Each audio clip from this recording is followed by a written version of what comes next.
Hi hello అందరికీ. ఇది వచ్చేసి ధను టాప్ అని పెండమిత్రుల మందు. ఈ దుక్కిలో దీన్ని స్ప్రే చేసుకోవడం వల్ల మనం కలుపు రాకుండా ఉంటుంది. మనం విత్తనం పెట్టే ఒక 4 days ముందు దీన్ని స్ప్రే చేసుకోవాలి.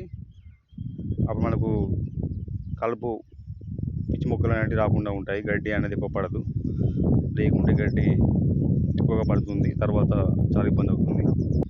ఇది నేను బెండ చెట్లు పెడదాం అనుకున్నటువంటి దుక్కిలో దీన్ని స్ప్రే చేసుకున్నాను.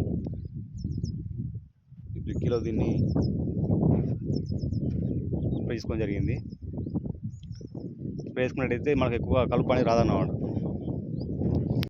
అంటే ఒక బెండలోనే కాదు, ఎందులోనైనా స్ప్రే చేసుకోవచ్చు. దుక్కిలా బెండ కానీ, టమాటా కానీ, మీరు ఏ విధమైన రకమైనటువంటి కూరగాయ పంట వేసినా కూడా ఇది ముందు స్ప్రే చేసుకొని తర్వాత ఈ మనం వేసుకోవాలి.